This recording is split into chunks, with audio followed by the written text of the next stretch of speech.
vai falar de tontura. É possível que você já tenha sentido tontura na sua vida, né? Tudo girando, acorda e fala, nossa, tá meio esquisito.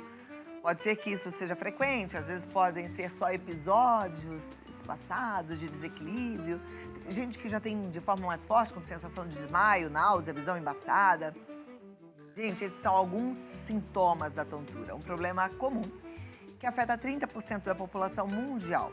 Segundo dados da OMS, Organização Mundial da Saúde, tontura não é uma condição isolada, tá? Ela é um sintoma que pode estar ligado a diversas causas, desde questões simples até problemas mais complexos de saúde. E hoje a gente vai entender o que pode estar por trás desses episódios com ele, que estuda muito, que está sempre aqui para nos ajudar, o neurologista Dr. Flávio Salem. Seja bem-vindo. Tudo bem, Cláudia? Como vai? Eu tô bem. Só engasguei. Obrigada, doutor. Que falta de modos, né? Cumprimentar alguém. Não, de maneira nenhuma. Mas eu tava engasgada. Sabe quando fica aquela coisa assim que tem que dar uma soltadinha? Doutor, vamos lá. Vou tomando minha creatina aqui, porque eu realmente gosto muito. E quero entender um pouco mais sobre tontura. Tem gente que acha que tontura é labirintite. Tontura é sempre labirintite? Não. Em primeiro lugar, boa tarde. Tontura é um termo amplo. Na verdade, se você sair por aí pelo mundo perguntando sobre dizziness, tontura em inglês, ou talvez mal-estar, as pessoas, elas sugiram inúmeros sintomas diferentes.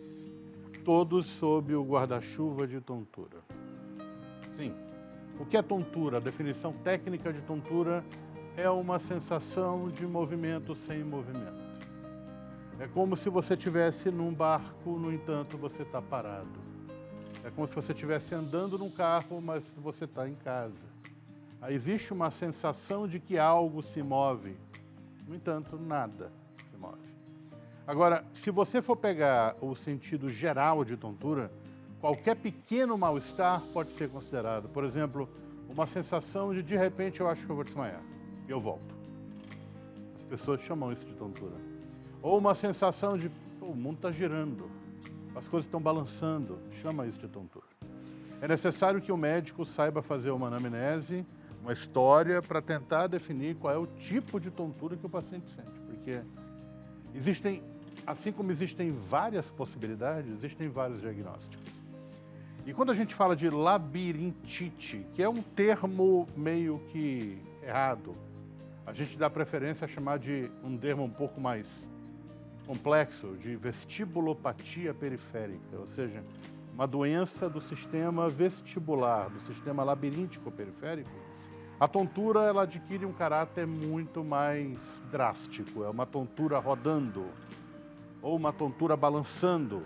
E, às vezes, ou o paciente roda, mas mais frequentemente as coisas rodam. O paciente olha como se, de repente, aquilo tivesse vindo para cima dele. Ou as coisas estão virando ao redor. E nada, ele está parado, e o paciente está deitado, e a tontura está intensa, a sensação é de que vai cair. Isso é uma labirintopatia periférica, que dentro dos diagnósticos são vários. Não existe só uma. Quais são eles, os mais frequentes? Vamos ver, depende de idade. Jovens costumam ter bastante frequentemente um negócio chamado neurite vestibular. A neurite vestibular é a labirintopatia clássica. Tontura que vai aparecendo ao longo do dia e alcança um pico em questão de horas a dias, tontura intensa, rotatória, náusea, vômito, mal-estar, a pessoa não consegue ficar parada, roda sempre para um lado só e o olho fica batendo sozinho. Clássico de neurite vestibular, faz uma ressonância, prova que está normal, dá uma prescrição de corticoide, de antiviral, manda para casa. Então é uma doença viral? Acredita-se que sim. E aí tem cura? Sim, apesar de que é necessário que você faça, isso é uma coisa que os pacientes não gostam, é necessário que você faça reabilitação vestibular depois, porque se eu faço uma lesão desse ouvido e depois de algum tempo, 2 semanas, eu melhoro, eu vou ficar sempre com certa dificuldade. Toda vez que eu virar a cabeça para cá, eu vou ter tontura. Então é necessário que eu faça reabilitação labiríntica para diminuir a minha incapacidade. Quando o paciente apresenta esse quadro associado à perda auditiva e zumbido, e aí sugere uma lesão do labirinto mais lesão do aparelho auditivo, chama-se de labirintite. Então, labirintite é o termo clássico para neurite com acometimento auditivo. Idoso. Idoso costuma ter isso, mas idoso tem mais derrame do labirinto. Você pode ter lesão isquêmica do labirinto. Idoso ou gente que gosta de fazer mergulho, ou gente que viaja demais, ou gente que vai para as montanhas, ou gente que bate a cabeça, tem uma labirintopatia clássica chamada de VPPB, que é vertigem paroxística de posicionamento benigna, que não é tão benigna assim, e eu tenho certeza que cerca de 15% das pessoas que estão nos assistindo agora têm, que é uma tontura que ocorre quando você olha para cima ou quando você vira na cama, geralmente relacionado a uma pedrinha, canais microscópicos de oxalato de cálcio que adentram o canal semicircular e causam problemas lá dentro. E isso é perfeitamente tratável na maior parte das pessoas. Fora isso, você também tem outros tipos de tontura. Lesões de labirinto, lesões crônicas de labirinto. Existe uma doença chamada síndrome de Meniere, ou doença de Meniere, que o paciente pode apresentar tontura associada com zumbido. Isso vai e volta. E é uma doença autoimune, crônica. Existem várias outras possibilidades. E a grande gama de causas de tontura, ou seja, não é só labirintite, é muito grande. E é necessário que um otorrino ou um neurologista competente consigam dar o diagnóstico, porque o tratamento muda. Então, e aí mudando o tratamento, é claro que a pessoa ganha qualidade de vida. Muitas vezes deve ter gente insistindo aí numa conduta sem conseguir viver direito, porque viver com tontura não é nada fácil, né, doutor? Não, na verdade, por exemplo, a VPPB não é remédio. Você tem que definir, existem 3 canais semicirculares no teu ouvido, de cada lado.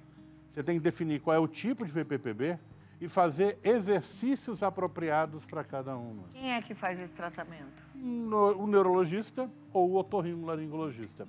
Em geral, os pacientes procuram mais um neurologista. Neurologista. Quando a pessoa tem uma tontura, o ideal é procurar um neurologista. Você pode procurar um otorrino também, porque afinal de contas a doença é do ouvido, mas o otorrino, por vezes, vai solicitar avaliação neurológica para verificar se não é alguma coisa dentro do cérebro. É interessante a gente perceber que lesões cerebrais podem dar tontura, mas é uma tontura diferente. E é uma coisa interessante, é meio contraintuitivo. A tontura periférica, ela é a pior de todas. A tontura causada por lesão do labirinto periférico é a mais intensa, é a mais constante, é a que dá náusea, é a que te derruba no chão, é a que te deixa 2 semanas incapacitado. A tontura central causada por um derrame, ela vem e depois fica devagarzinho, o tempo inteiro. Aí você tem o olho batendo para um lado, o olho batendo para o outro, aquela tontura constante, mas não é isso que te incomoda. O que te incomoda é a dificuldade para falar, a dificuldade para engolir, a dificuldade para andar, a fraqueza de um lado, que o derrame pode produzir. Então, existem outras causas de tontura. Crianças com tontura podem ter tumor cerebral, por exemplo. Esclerose múltipla pode dar tontura. Então, pelo que eu estou entendendo, a gente não pode minimizar um problema com a tontura.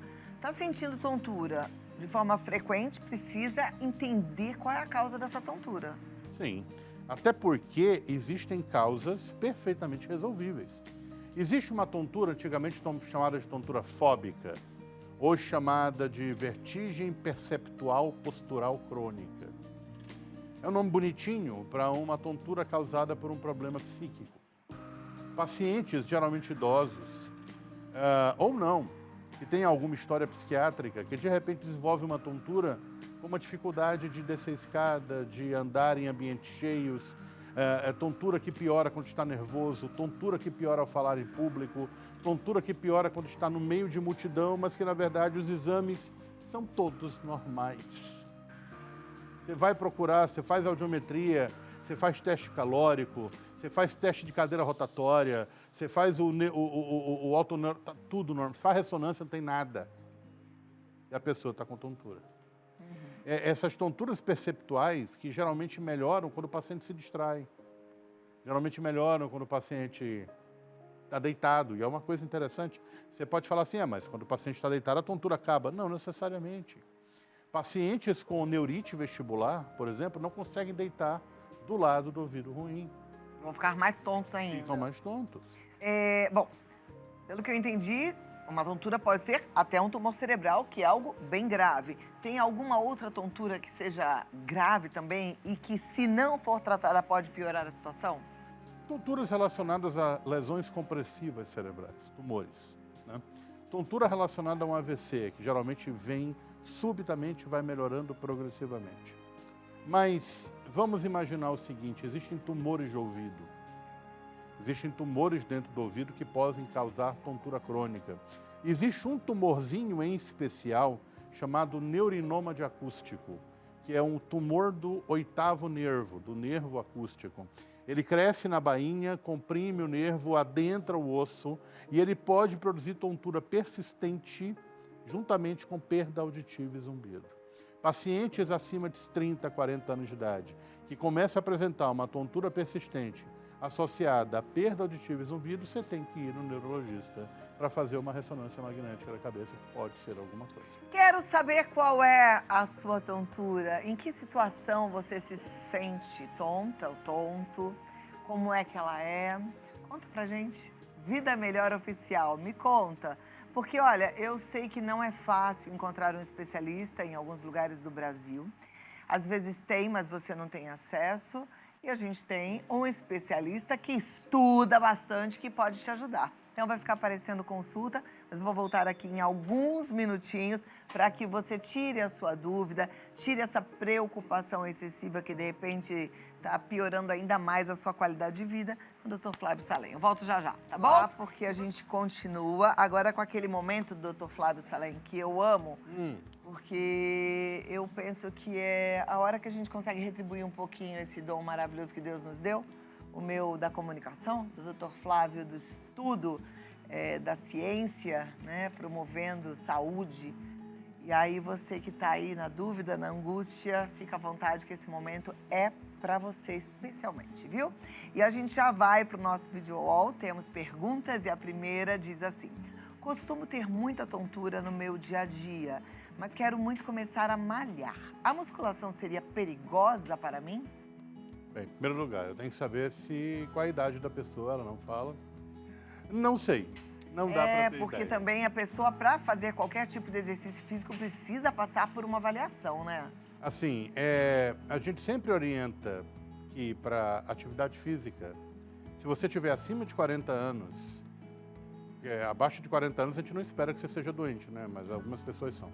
Acima de 40 anos, ou que se você tiver algum fator de risco importante, como hipertensão, diabetes, obesidade, doença cardiovascular, musculação só deve ser feita após uma avaliação cardiológica e ou ortopédica. Vai que você é um sujeito ou uma pessoa qualquer portadora de uma doença ortopédica grave. Não sei. Bora pesquisar. Não dá para saber. Próxima pergunta na tela é da Vanessa Mendes e ela diz assim: boa tarde, tenho 62 anos. Nos últimos dias, ao me deitar, senti tudo girar, mas apenas nesse momento. O que pode ser isso? Durante o dia estou normal. Então, pode ser uma VPPB, uma vertigem paroxística de posicionamento benigno. Isso acontece mais em paciente idoso. E é interessante que, como isso geralmente é uma pedrinha que entra no canal semicircular posterior, a maior parte das vezes, assim como ela entra, ela sai. Então, tem gente que vira na cama e, nesse de virar na cama, bota a pedra de volta. Pode parecer estranho, mas tem uma estrutura dentro do seu ouvido minúscula, chamada utrículo, que é cheia de pedrinha, que sente a movimentação vertical e a movimentação linear horizontal. Não a movimentação angular da cabeça. A movimentação angular são os canais semicirculares. E aí, às vezes, a pedrinha sai, entra no canal semicircular. E aí o grande problema é que você bota ela de volta. A gente orienta que pacientes, especialmente mulheres, acima de 50, 60 anos, que tenham VPPB, procurem um médico, não só para fazer o diagnóstico da tontura, mas também procurem um médico para fazer uma densitometria óssea, porque isso tem relação com osteopenia e osteoporose. Importante, hein? Olha lá. Já vai verificando duas coisas ao mesmo tempo. Doutor, por que a gente tem como se fosse uma vertigem, muitas vezes, quando a gente está extremamente cansado na hora de dormir? É que existem vertigens que são causadas por cansaço ou queda de pressão, ou são causadas por adaptação do corpo. Assim, o teu cérebro, ele funciona com sangue. E por vezes, no final do dia, depois de muito trabalho, o teu cérebro está cansado. Algumas áreas precisam de mais sangue do que outras. Ocasionalmente, você pode ter uma queda de pressão por algum motivo, que não é labirintite, mas dá tontura do mesmo jeito. E você pode sentir aquela sensação de cansaço, de desânimo súbita. E aí aquilo, de certa forma, te obriga a deitar ou sentar. E na hora que você deita ou senta, você melhora, indicando que é simplesmente uma dificuldade de manter a pressão lá em cima. Talvez por vários motivos, metabólicos, hormonais, etc. Isso é muito comum com pacientes que têm síncope, que é uma outra coisa que a gente pode falar em outro programa. Síncope é desmaio, e às vezes é precedido de tontura, mas não é tontura rotatória. É tontura como se a cabeça estivesse vazia, é tontura como se o paciente fosse desmaiar. É outra coisa completamente diferente. Ok. Marceli Ferraz pergunta o seguinte: uma gripe forte pode causar tontura? Claro. Fiquei doente na semana passada, mas a sensação de vertigem continua. Então, gripe forte afeta o ouvido interno e o ouvido médio. Isso causa tontura. Se a tontura persiste, apesar da melhora da gripe, provavelmente ela deve estar com um acometimento otológico ou uma disfunção de tuba auditiva. Então, ela deve procurar um otorrino. A Mariana de Almeida diz: boa tarde, já fiz vários exames e não descobriram a causa da minha tontura. Existe alguma investigação mais profunda ou posso estar lidando com algo crônico? Mariana, o grande problema é eu não sei há quanto tempo tua tontura existe. Eu não sei a tua idade e fica muito difícil saber se é crônico ou não e como é a sua tontura. Então, pode ser que sim, pode ser que não. Acho que o correto mesmo é você procurar médico que basicamente trabalhe com isso, existem. E ela também falou que fez vários exames, né? Também seria bom saber quais foram esses exames. Então já fica a dica aí para você que gosta de participar do programa. Quanto mais informações você traz pra gente, mais assertiva vai ser a resposta para você, tá bom? Nossa intenção é te ajudar, mas a gente precisa de bastante informação. E é claro que também isso não é uma consulta médica, você precisa passar sempre em avaliação, a gente precisa sempre estar com os nossos exames em dia, controlando de fato a nossa saúde, lembrando que os sintomas, eles são como alertas que o nosso corpo dá, né? Aquele sinalzinho vermelho que fala assim, vai lá, vai se cuidar. Então não fica lidando aí com o problema que está te incomodando sem procurar uma solução ou tentar entender o que pode ser. Gente, isso aqui realmente é um programa de saúde pública. Que bom, eu fico feliz por gostei isso. disso. Eu fico muito contente. Palavra boa. Olha lá, a Giovana Marques diz assim: tenho histórico de enxaqueca e nos últimos tempos ela vem acompanhada de tontura. Isso é comum? Tem tratamento específico para isso? Isso é um negócio bastante complexo. Enxaqueca pode ser acompanhada de tontura e às vezes pode ter tontura como sintoma predominante. A gente chama isso de migrânia vestibular, ou seja, enxaqueca com tontura.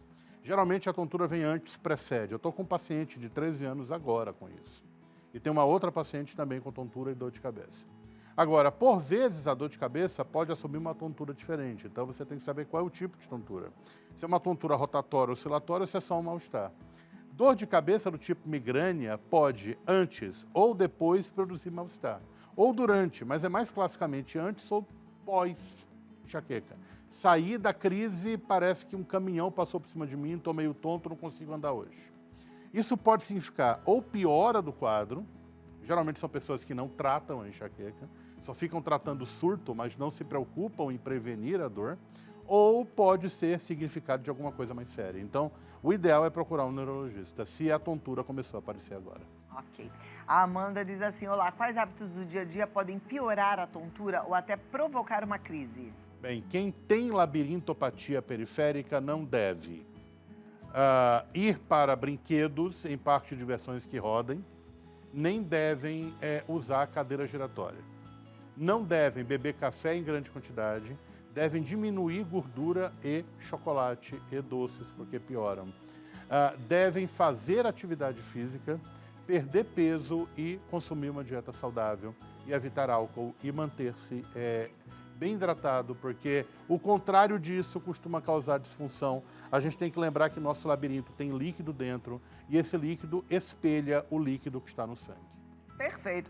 Olha, já que você falou de evitar álcool, as pessoas falam que quando elas bebem, elas ficam tontas. Normal? Né?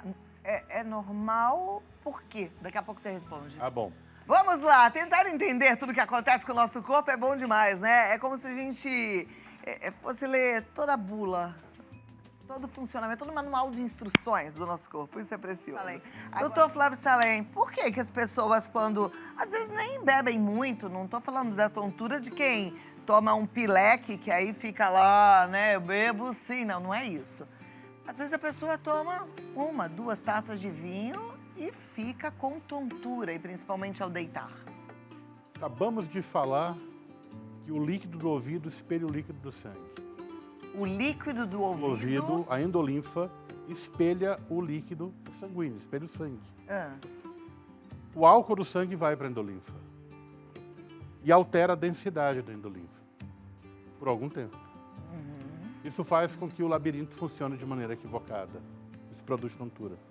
Então, existem teorias, e na verdade não são nem teorias, são comprovações científicas em animais e seres humanos e modelos experimentais que mostram que a tontura ela muda à medida que o paciente vira a cabeça.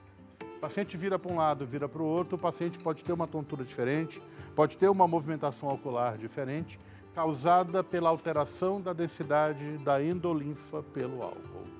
É claro que isso é a manifestação aguda, e isso não leva em consideração a manifestação da tontura causada pelos mecanismos hormonais, mecanismos cognitivos que o álcool produz. Ao longo do tempo, quem gosta de beber um pileque todo dia e quem gosta de chegar em casa bêbado todo santo dia, depois de algum tempo, vai começar a ter degeneração dos nervos dos pés, degeneração da coluna posterior da medula e atrofia do cerebelo. Aí a tontura vai vir porque não consegue localizar o pé no espaço, não consegue sentir o pé, não consegue ficar em pé com os olhos fechados e está completamente atáxico, ou seja, sem equilíbrio. Jesus Cristo! Olha isso, como é importante não entrar nessa, né? Prevenir o alcoolismo, evitando, obviamente, o álcool de todas as formas, né? A gente se preocupa com droga, né? Maconha, cocaína. Mas álcool é droga? A pior está no bar da esquina. Então, e assim, lícita, né? Vende, às vezes glamourizada. Hoje em dia a gente vê filmes, novelas, seriados. Eu fico impressionada, porque todas estão ali com uma taça na mão como se fosse algo inofensivo. E não existe dose segura para o álcool. Isso também é importante falar, tá bom? A gente tem que lembrar que na década de 50, fumar também era sinônimo de elegância, né? Hoje é uma desgraça. O que a indústria faz, né, com a nossa cabeça? Como que a gente é ludibriado, se achando inteligente, que é o pior. Próxima pergunta, vamos lá para a tela. Amanda já fez esse? É agora. Já. Maria Tereza, a tontura pode estar ligada à ansiedade ou estresse? Tontura causada por ansiedade e estresse sugere uma tontura de cunho psíquico. Agora, a tontura piorada por ansiedade e estresse, qualquer uma. Labirintopatia, tontura causada por lesão cerebral, piora com ansiedade e estresse, normal. Doutor, e a tontura de quem levanta rápido ou... Isso acontece comigo, já falei aqui, tô no carro dirigindo, chego na TV esbaforida, sempre correndo, e aí eu falo, opa, aí eu paro um pouquinho. Que a gente esquece que não é mais tão jovem assim. É, né? É. Mas você sabe que eu sou mais jovem que você, né? Que fique muito claro isso. Porque ele já me chamou de velha aqui em rede nacional, vocês sabem disso, né? Padre. Pois é, mas você já sabe. Essa tontura está relacionada a uma dificuldade do corpo de manter a pressão. Assim, você está deitada, você está sentada, sua pressão é uma. A gente tem que lembrar que o cérebro está lá em cima. E, portanto, o coração tem que manter a pressão para o sangue contra a gravidade chegar lá em cima. Tudo é contra a gravidade. Na hora que você levanta subitamente, você precisa fazer uma vasoconstricção para poder manter o sangue circulando. Porque se você dilata o vaso, assim, para quem conhece hidrodinâmica, se você pega uma mangueira, pega a mangueira de casa e aperta a boca da mangueira e você vai ver que a água jorra. Vai sair muito mais forte. Mas aperta mais e você vai ver que a água para. Agora dilata e você vai ver que a água começa a jorrar mais devagar. É a mesma coisa com sangue. Dilata o vaso, você perde tônus, você não consegue manter o fluxo, a pressão lá para cima. Você vê como a natureza é sábia, né? É por isso que a gente vai ficando mais velho e aí vai ficando um pouco mais calmo, mais lento, É necessário. né? É necessário. Já estou começando a sentir isso também. Então. Eu, no alto dos meus 49, tá? Ah, então eu sou bem mais velha que você e com muito orgulho, porque eu acho que eu estou melhor que o Dr. Flávio Salem cá entre nós. Eu estou mais magro, já viu? 55, meus parabéns. Eu estou mais magro. Eu sou muito contente com a minha idade e acho que estou ótima para ela, viu? Eu diminui o peso só com dieta. Jovem no sentido de vitalidade. Você diminuiu o peso só com dieta? Só com dieta. Sem as canetinhas milagrosas? Sem canetinha. Eu decidi o seguinte, eu vou usar aquela canetinha, não vou falar o nome, vou usar, mas depois. Depois que você aprender a comer direitinho. Sabe por quê? Sabe isso? Não, mas você sabe por quê? É o seguinte, saindo um pouco do assunto, mas ainda dentro do assunto saúde, você começa a usar aquelas canetinhas, você emagrece. Aí, ó, você para, você engorda o dobro. Sabe por quê? Você não aprendeu, né? A cabeça não Você mudou. tem que mudar isso aqui. Eu estou tentando mudar a minha mentalidade para pensar como magro, não mais pensar como gordo. Então a gente precisa lembrar que, além do nutricionista e do endocrinologista, por vezes você precisa de um psicólogo. É verdade. E é isso, é pensar como magro mesmo. Como é que o magro pensa? Eu vou comer pouco. E não é só isso. A gente, quando tem a compulsão pelos alimentos, ou gosta de comer, é glutão, a gente pensa muito no alimento só como fonte de prazer, né? Prazer, quero comer. Ai, gostoso, vou comer mesmo. Ai, gostoso, vou comer mesmo. E a gente esquece que alimento é nutriente, né? Que é nutrição. E que a vida tem outros prazeres. E aí a gente já tem uma relação com a comida, eu penso que com muito mais disciplina e responsabilidade, você fala, estou comendo isso porque me faz bem. Eu não preciso comer tanto disso, porque eu tenho outras fontes de prazer na vida. E aí entra o exercício físico, que no final das contas pode virar uma fonte de prazer. Sim. Né? Uma boa leitura, um Libera filme, endorfina. uma caminhada. Você já viu o filme A Baleia? Não vi ainda. The Whale? Muito bom? Eu vi numa viagem que eu fiz para o Sudeste Asiático. Excelente, assista. Vou assistir. Deu o Oscar para aquele ator que... Eu estou tentando lembrar o nome dele. Brendan Fraser. O nome A Baleia não é porque ele é gordo, tá? Diga-se de passagem. O nome A Baleia é porque ele é um estudioso do livro Moby Dick, que fala da baleia branca. Mas, de algum modo, respinga nele. E é interessante o prazer que ele sente em comer. É aquela necessidade de... Eu perdi o prazer em tudo, a única coisa que me resta é comida e a baleia.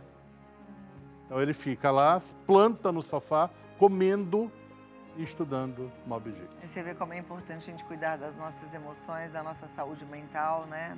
E desfrutar das coisas boas que a vida oferece. Próxima, Larissa Nunes pergunta, olá, doutor, tontura em crianças é comum? Quando devemos nos preocupar? Tontura em criança pode ser sinal de desenvolvimento labiríntico. Tontura em criança pode ser sinal de enxaqueca. Existem mecanismos migranosos atípicos em criança. A tontura cíclica, a tontura periódica, ou vertigem paroxística periódica, clássica de crianças com enxaqueca. Eu estou com um garoto agora tentando tratar.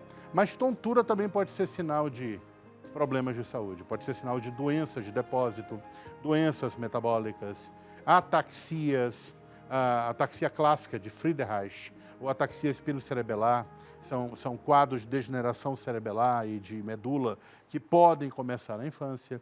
Tontura pode ser sinal de um tumor cerebral. Lembrar que a maior parte dos tumores cerebrais de fossa posterior da região de trás é em criança. E, pasme, o tumor mais comum na criança, depois da leucemia, é o tumor cerebral.